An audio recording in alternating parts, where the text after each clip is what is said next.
जब लोकी ने टोनी का माइंड कंट्रोल करने के लिए उस पर सेप्टर लगाया तो सेप्टर ने उस पर काम क्यों नहीं किया? माइंड स्टोन से निकलने वाली वेव्स हॉकाई पर तो काम कर रही थी। जब ईगो भी एक सेलेस्टियल था तो उसे अपने बेटे की जरूरत क्यों पड़ी एक्सपेंशन के लिए, जबकि टियामुत को सिर्फ पॉपुलेशन की जरूरत थी? कैरल डेनवर्स को पूरे एमसीयू में पहली बार कैप्टन मार्वल कहाँ कहा गया? इन सभी बातों के जवाब बहुत इंटरेस्टिंग है और ऐसे ही इंटरेस्टिंग फैक्ट्स की मैं लड़ी लगाने वाला हूँ इस सुपर फैक्ट्स के एपिसोड में। तो बिना किसी देरी के चलिए शुरू करते हैं। नंबर 1, जो पैलेडियम पॉइजनिंग टोनी को हुई थी आयरन मैन 2 में, उसी पैलेडियम पॉइजनिंग की वजह से आइवन वैंको यानी विप्लैश के पिता एंटन वैंको मारे गए थे।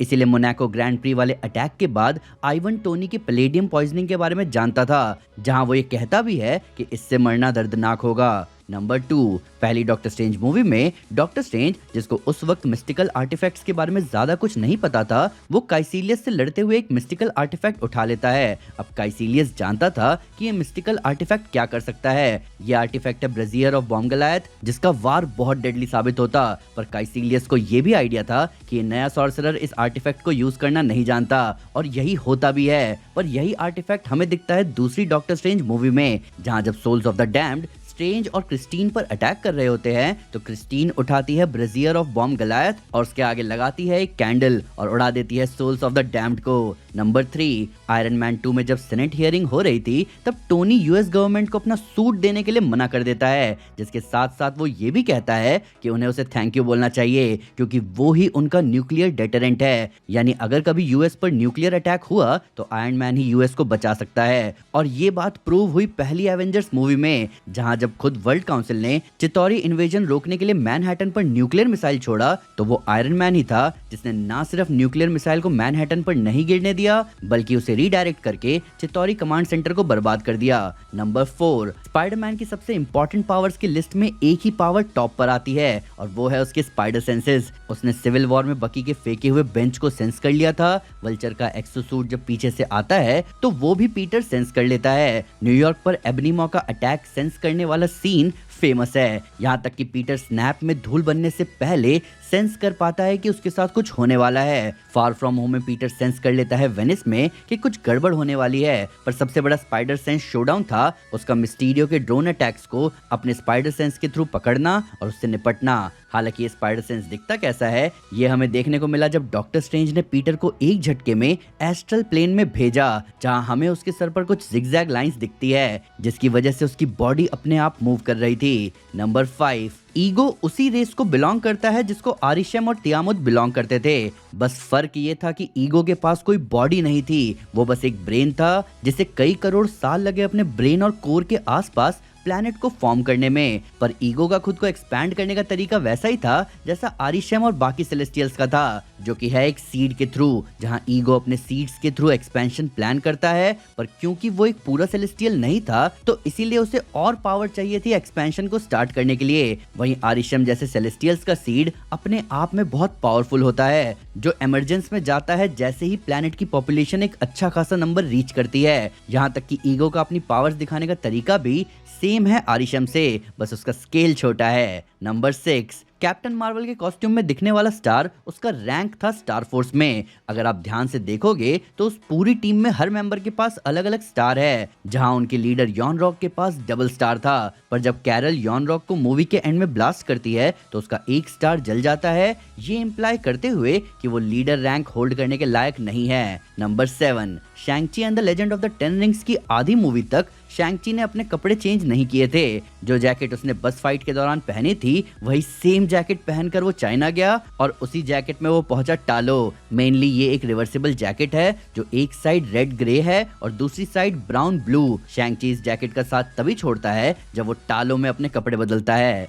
नंबर 8, पहली एंटमैन मूवी की शुरुआत में स्कॉट लैंग को जेल से छूटने का गिफ्ट मिलता है उसके दोस्त पीची से, जो कि होता है एक फेस पंच। जेल से बाहर जब लुई स्कॉट के चेहरे पर लगी चोट के बारे में पूछता है तो वो बताता है कि पीची ने उसे ये दिया, जिस पर लुई स्कॉट को पीची से मिली अपनी चोट का निशान दिखाता है, जिसके बाद वो कहता है कि वो अकेला आदमी है जिसने पीची को अपने पंच से ढेर किया था।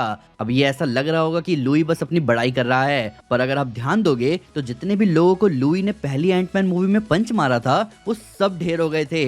जिसके साथ साथ दूसरी एंटमैन मूवी में भी सोनी बर्च को भी लुई ने एक पंच में ढेर कर दिया था। Number 9, doctor strange in the multiverse of madness में स्कारलेट विच को रोकने के लिए डॉक्टर स्ट्रेंज को बुक ऑफ विशांति चाहिए थी। जब स्ट्रेंज बुक ऑफ विशांति के पास पहुंचता है तो वांडा वहां आती है और उस बुक को जला देती है। अब बुक ऑफ विशांति जलते हुए भी एक पेज दिखाता है जिसमें एक स्टार दिखता है जलते हुए, और यही आंसर था वांडा को रोकने का। अमेरिका चावेज़ का स्टार, जिसके थ्रू उसने वांडा को दिखाया कि जो वो कर रही है उसका क्या असर हो रहा है। तो एक सेंस में वांडा को रोकने का तरीका बुक ऑफ विशांति ने जलते हुए भी बता दिया था। नंबर 10, थंडरबोल्ट्स मूवी की शुरुआत में जॉन वॉकर बॉब को बॉबी कहता है, जिस पर बॉब के एक्सप्रेशन बदल जाते हैं, जहां बॉब अपने आप में खुशफुसाता है कि ऑलवेज मेकिंग थिंग्स वर्स। आगे जब बॉब और बाकी थंडरबोल्ट्स वॉइड में होते हैं तब वॉकर देखता है कि बॉब का अब्यूजिव पिता उसकी मां पर अटैक करने जा रहा है, जहां छोटा बॉब उनके बीच में आ जाता है, जिस पर उसकी मां कहती है कि बॉबी रुको, तुम सब और बुरा बना रहे हो, you always makes things verse. तब वॉकर आगे आता है और बॉब के पिता को ढेर कर देता है, जिसके बाद वो आगे बॉब को बॉबी नहीं बुलाता। नंबर 11,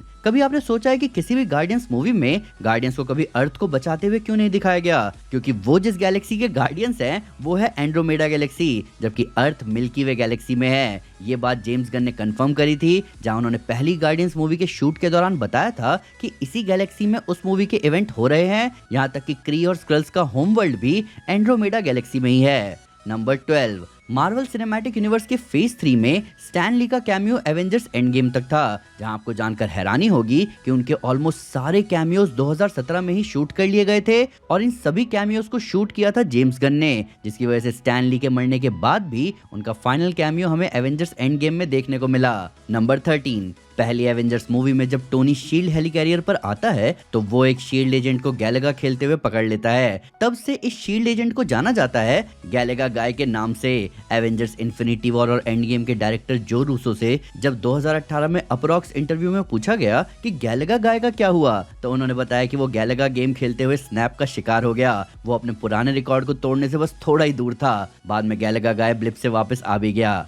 नंबर 14, कैरल डेनवर्स को पूरी कैप्टन मार्वल मूवी में एक भी जगह कैप्टन मार्वल नहीं कहा गया, यहाँ तक कि एवेंजर्स एंड गेम में भी नहीं। मार्वल सिनेमैटिक यूनिवर्स में पहली बार किसी ने कैप्टन मार्वल नाम लिया था तो वो था स्पाइडरमैन, जिसने स्पाइडरमैन फार फ्रॉम होम में पूछा था कैप्टन मार्वल के बारे में, पर एटलीस्ट कैप्टन मार्वल नाम लिया तो गया। थॉर रैग्नारॉक में दिखने वाली वैल्करी को आज तक किसी ने उसके नाम से नहीं बुलाया। थॉर रैग्नारॉक मूवी में उसका नाम था स्क्रैपर 142। वो जिस एसगार्डियन वॉरियर टीम को बिलोंग करती थी उसका नाम वैल्करी था, पर उसका असली नाम आज तक एमसीयू में नहीं लिया गया। कॉमिक्स में इस कैरेक्टर का नाम ब्रनहिल्ड है और यही उसका नाम एमसीयू में भी है। नंबर 15, स्पाइडरमैन होमकमिंग में हमें पीटर के school midtown school of science and technology में एक म्यूरल दिखाई देता है, जिसमें हम हार्वर्ड स्टार्क को देखते हैं कई जीनियस लोगों के बीच में। पर एंटमैन द वॉस्प और एवेंजर्स एंड गेम के इवेंट्स के बाद स्पाइडरमैन नो वे होम में आप इन म्यूरल्स में दो चेहरे और नोटिस करोगे, एक हैंक पिम का और दूसरा उसकी वाइफ जेनेट वैन डाइन का। Number 16, Captain America the Winter Soldier, Captain America Civil War, Avengers Infinity War और एवेंजर्स एंड गेम के डायरेक्टर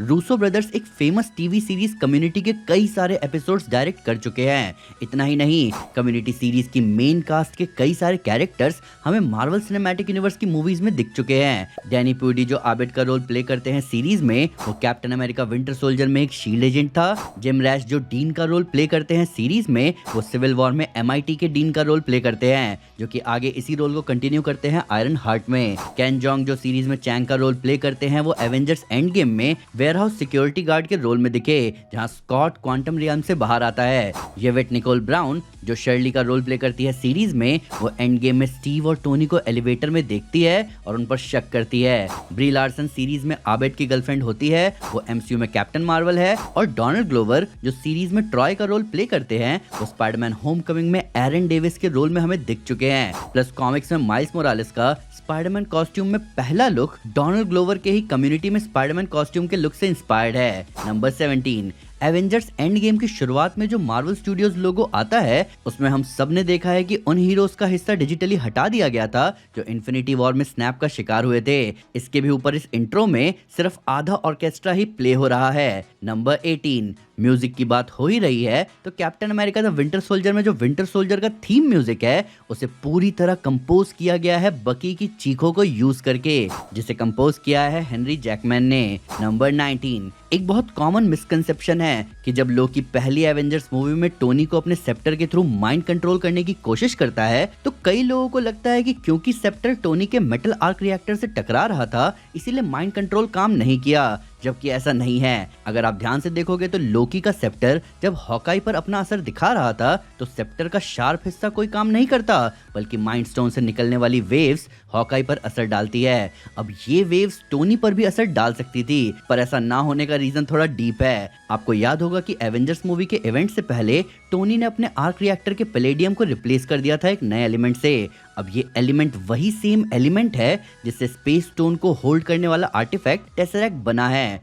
टेसरेक्ट हाथ लगा था टोनी के पिता हावर्ड स्टार्क के जब वो कैप्टन अमेरिका को ढूंढ रहे थे। हावर्ड ने टेसरेक्ट के एलिमेंट के ब्लूप्रिंट को फ्यूचर के लिए संभाल के रखा ताकि फ्यूचर की टेक्नोलॉजी से इस एलिमेंट को सिंथेसाइज करना पॉसिबल हो जाए। टेसरेक्ट अपने अंदर रखे इन्फिनिटी स्टोन की एनर्जी को हार्नेस और कंट्रोल कर रहा था और यही काम टोनी के चेस्ट में लगे एलिमेंट ने किया जब वो माइंड स्टोन के कांटेक्ट में आया। इवन यही रीजन है कि टोनी का आर्मर थॉर की लाइटनिंग से सूट को ओवरचार्ज कर पाया, बजाय कि टोनी को शॉक देने के। स्टार्क्स को मार्वल सिनेमैटिक यूनिवर्स में ऐसे ही जीनियस नहीं कहा जाता। Number 20, black panther Wakanda forever में जब शूरी हर्ट शेप्ड हर्ब लेकर एंसेस्ट्रल प्लेन में जाती है तो उसे किलमॉन्गर मिलता है थ्रोन रूम में बैठा हुआ, जहां बाहर एंसेस्ट्रल प्लेन के बाकी हिस्सा दिख रहा था। ऐसा ही कुछ दिखा था किलमॉन्गर को जब उसने हर्ट शेप्ड हर्ब लिया और अपने अपार्टमेंट में अपने पिता से मिला। यहाँ भी बाहर एंसेस्ट्रल प्लेन का बाकी हिस्सा दिख रहा था। ये बहुत डिफरेंट था उस नज़ारे से जो तचाला को दिखा था जहाँ उसके पिता खुले आसमान में थे, जिससे ये पता चलता है कि किलमॉन्गर की सोल अपने पिता की तरह एंसेस्ट्रल प्लेन में दीवारों के बीच कैद है। नंबर 21, स्पाइडरमैन के पास जबरदस्त स्ट्रेंथ है। कैप्टन अमेरिका और अच्छे से अच्छे एवेंजर्स बकी का पंच आसानी से नहीं रोक सकते थे, पर स्पाइडरमैन ने बकी के पंच को कैजुअली रोक लिया। स्पाइडरमैन होमकमिंग में हमने देखा कि वो अपना सूट छुपाता है लॉकर्स के नीचे, जिसे उठाना पूरे स्कूल में किसी के बस की बात नहीं है। वहीं आगे स्पाइडरमैन रबल को उठाकर खुद को आजाद करवाता है। वो इन्फिनिटी वॉर की शुरुआत में कल ऑब्सीडियन के हैमर को आराम से बीच में रोक लेता है, जिस हैमर ने आयरन मैन को रैगडॉल बना रखा था। फार फ्रॉम होम में एक सुपर फास्ट ट्रेन उसे टक्कर मारती है और वो वार भी स्पाइडरमैन झेल लेता है। स्पाइडरमैन अगर किसी पर ऑल आउट गया है तो वो सिर्फ और सिर्फ ग्रीन गॉब्लिन पर। ज्यादातर समय स्पाइडरमैन अपने आप को रोकता है अपनी पूरी स्ट्रेंथ को यूज करने से, क्योंकि वो जानता है कि इससे किसी की जान जा सकती है। इसीलिए वो टोनी के दिए हुए सूट का इंस्टेंट किल मोड यूज नहीं करता। वो जानता है कि अगर उसने ऐसा किया तो एम्बुलेंस बुलाना होगा सबके लिए। नंबर 22, थंडरबोल्ट्स मूवी में जब जॉन वॉकर बॉब को टच करता है तो बॉब का पर्सोना वॉइड वॉकर को एक शेम रूम में डाल देता है। इस शेम रूम में वो देखता है कि कैसे वो अपनी वाइफ से आर्ग्यू कर रहा था और अपने बच्चे को इग्नोर कर रहा था। येलेना को दिखता है कि उसने अपनी फ्रेंड आनिया को मरवा दिया। वेल को दिखता है कि उसके पिता उसकी वजह से मारे गए और बॉब अपने आप को नशे में चिकन सूट में देखता है। अब ये बहुत यूनिक टेक था वॉइड को दिखाने का, पर वॉकर जब अपने शेम रूम से बाहर आता है तो वो अपने आप को देखता है ऊंचाई के किनारे पर, जहां अगर थोड़ी देर और वो शेम रूम में रहता तो वो नीचे गिर जाता। अब जब आप नीचे देखते हो तो आपके मन में एक डर आता है कि कहीं आप गिर ना जाओ, या कुछ लोग सिर्फ गिरने का ही सोच रहे होते हैं। इस साइकोलॉजिकल फिनोमेना को कहते हैं the call of the void, और यही हमें दिखा थंडरबोल्ट्स में। यहाँ तक कि मूवी शुरू भी होती है येलेना के ऊंचाई से नीचे कूदने से ही। तो ये थे मार्वल के ऑसम सुपर फैक्ट्स। क्रेजी थे कि नहीं? अब आप मुझे बताओ कि आपको इनमें से कितने फैक्ट्स नहीं पता थे और किन फैक्ट्स ने आपके होश उड़ा दिए। प्लस कुछ अपनी तरफ से भी इंटरेस्टिंग फैक्ट्स सबमिट करो नीचे कमेंट्स में। सुपर फैक्ट्स का एपिसोड अच्छा लगा हो तो लाइक जरूर करें और चैनल को सब्सक्राइब करना ना भूलें। साथ ही साथ एक स्टेप आगे अगर अपने फेवरेट चैनल को सपोर्ट करें मेंबरशिप लेकर। Thank you guys, this is Aman Sinha and you are super super. Piece.